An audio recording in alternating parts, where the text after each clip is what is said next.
Hi friends, ഇന്ന് ഞാനൊരു ആലു പൊറോട്ടയായിട്ടാണ് വന്നിരിക്കുന്നത്. ഇതിന് റെസിപ്പി ഒന്നും ഷെയർ ചെയ്യാൻ വേണ്ടിയിട്ടൊന്നുമല്ല, പകരം എൻ്റെ ഒരു നൊസ്റ്റാൾജിയ നിങ്ങളുമായിട്ട് പങ്കുവെക്കാൻ വേണ്ടിയിട്ടാണ്. എനിക്ക് ഡൽഹിയെയും അവിടുത്തെ ഒരുപാട് ഓർമ്മകളും ഫുഡുകളും എല്ലാം വളരെ എപ്പോഴും മിസ് ചെയ്യാറുണ്ട്. അങ്ങനെ എപ്പോഴും എൻ്റെ മനസ്സിൽ ഫുഡിനെ കുറിച്ചൊക്കെ ഓർമ്മ വരുമ്പോൾ പെട്ടെന്ന് ഓർമ്മ വരുന്നതാണ് ആലു പൊറോട്ട. അപ്പം ഞാൻ ചിന്തിച്ചു ഒരു വീഡിയോ ചെയ്താലോ എന്ന്. അങ്ങനെ ഒരു വീഡിയോ ചെയ്യുവാണെങ്കിൽ നിങ്ങൾക്ക് കൂടെ ഷെയർ ചെയ്യാൻ വേണ്ടിയിട്ട്. നിങ്ങൾക്ക് പലർക്കും കാണുമല്ലോ ഇതുപോലെയുള്ള നൊസ്റ്റാൾജിയകളും ഓരോ സ്ഥലങ്ങളും അവിടുത്തെ ഫുഡുകളും എല്ലാം. ആ ഫുഡൊക്കെ നമ്മളെ വേറെ എവിടെ പോയി കഴിച്ചാലും നമുക്ക് ശരിക്കും പറഞ്ഞാൽ അവിടുത്തെ കിട്ടുന്ന പോലെ ആ റിയൽ ടേസ്റ്റ് എങ്ങും കിട്ടാറില്ല. അത് അവിടെ തന്നെ ചെന്ന് കഴിച്ചാലേ നമുക്ക് ആ റിയൽ ടേസ്റ്റ് കിട്ടാറുള്ളൂ. അതുപോലെ തന്നെ ജസ്റ്റ് നിങ്ങളൊന്ന് കമൻറ്റ് ചെയ്യാൻ മറക്കരുതേ. നിങ്ങളുടെ ഫുഡൊക്കെ എന്തൊക്കെയാണ്, നിങ്ങൾക്കിങ്ങനെ മിസ്സിങ് ഉള്ള ഫുഡ് എന്തൊക്കെയാണ്.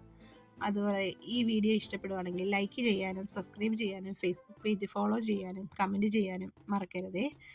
And thank you for watching my video.